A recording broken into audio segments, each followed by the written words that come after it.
over body foam roller myofascial release video. So let's start with the foam roller under our neck, and let's just gently go side to side. So we all carry a lot of tension in our neck. So this can feel really good if you have a tight spot. Just go ahead and hold it there for a second. Start to slow down your breath. And then when you're ready to move on, let's go ahead and do the upper back. So put your hands behind your head, make sure your hair doesn't get in the way.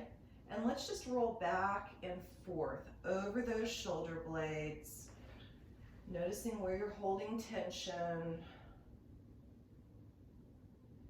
And then when the foam roller is right underneath your shoulder blades, without arching your back, go ahead and open up the front of the body. This is a great thoracic spine stretch. And come on up. Good. Let's go ahead and go into the subscapularis, the lats, right here. And this can be painful for you. I know sometimes some of my clients have a hard time with this. Now, what's nice about doing the foam roller is that you're forced to use some body weight. Now, what I'm going to do is I'm going to stop here, drop my hip, and I'm gently going to go side to side. Good. So I'm just kind of pinning a point. Good. And then I'm going to take the foam roller and I'm going to move to the other side because I don't want to turn my back to you. And I'll once more go to massaging the upper back. Notice here my hips are off the mat. I'm supporting my head, not pulling on my neck. And then I'm going to get the foam roller so it's kind of underneath my armpit. And I'm going to kind of go side to side. Again, this is lats, subscapularis. This side is more tender on me than the other side. I'm going to find that tender point, and I'm just going to kind of go into it.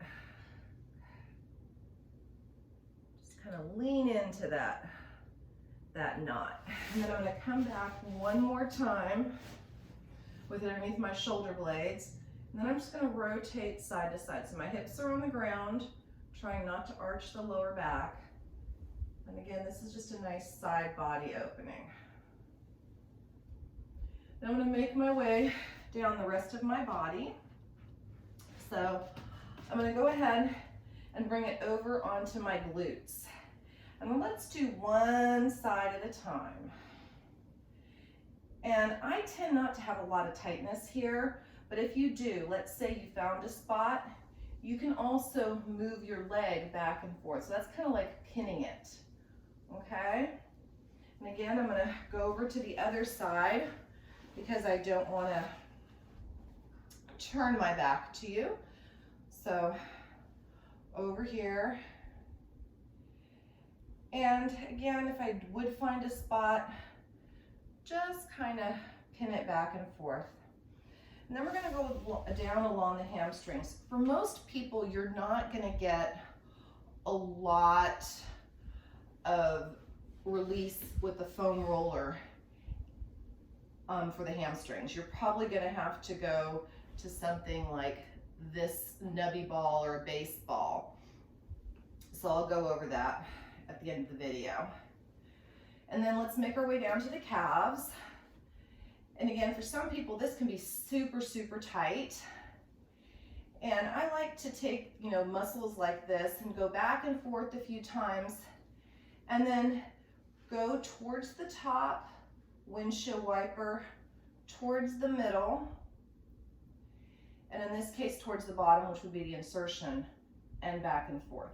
Now, if you're not feeling anything from this, you can take one leg on top of the other, and that might be too much for you. And again, you're going to get a good upper body warm up here because, as you can tell, I'm lifting my body weight up to foam roller these calves. So that's a nice all over back of the body.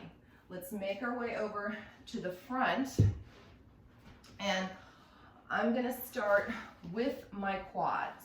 Okay, so I want to have the foam roller. I like putting it right underneath my knees, so I'm like in a plank position, and then I just roll back going into a Sphinx. So coming up plank, going back Sphinx. I'm keeping my abs engaged, squeezing my tushy just to protect that lower back. Opening up heart, chest, collarbones. And then I'm going to stop right above the knees and I'm going to windshield wiper. And you might have a tight spot here, or maybe you have to pin it as well. So after a few windshield wipers, I'll kind of go towards the middle and all the way to the tops of the thighs.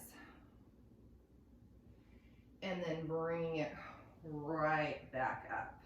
Now from here, we're going to go to the IT band. And for some people, you can be very, very sensitive. So this is directly on the IT band where I go back and forth. And if that's too much for you, lean in a little bit and you can get one of the quad muscles called the vastus lateralis, which actually the IT band intersects.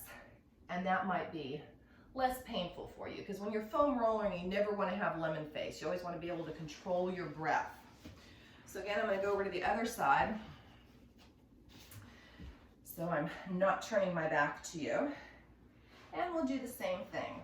And again, you're going to notice one side's a little tighter. Normally my IT band doesn't bother me at all. Did a fairly slow 6-mile run this morning, so I do feel a little tightness on my IT band here. And generally the slower you go, the more you're likely to feel your IT band. So from here, I'm going to pin that little area that's feeling a little tight on me and just move my leg back and forth and then come on back. Okay, so that's kind of all over with the foam roller. And sometimes there's certain areas that you want to target a little bit more. Oops. And one of those is this is where you can use a ball, a tennis ball. This is a kind of soft, spongy, spiky ball that I really like. And I like working in that cervical spine area, just like with the foam roller. And then going down, possibly into those rhomboids, seeing how that feels. And then an area I really like to work is right here in the hip flexor. I find these little balls work better than the foam roller. So I kind of put the ball right where this muscle called the TFL is, and it's kind of like, you know, when jeans have that little pocket, that's about where you want to be. So right there, just rolling back and forth. And you can even do your quads, your calves, anything with this ball. And if you don't have the ball, just the foam roller, you can always take the foam roller to the edge and bring it in, but that makes it a little bit harder. I don't know if you guys can see here, but I've got that foam roller right in that hip area. So final way I like to end with the foam roller is I lay lengthwise on it.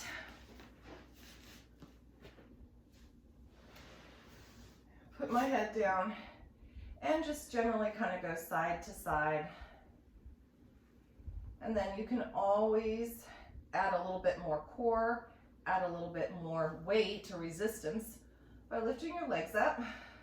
So now we've got a little bit of core going and still kind of going side to side. So it's kind of fun to play with this way as well. So in less than 10 minutes, you can get a pretty good foam roller myofascial release session that can be good for pain relief. I like it for a warm-up versus after a workout, but I know some people do report a lot of pain relief after a workout. So see what works for you. Have a great day, guys.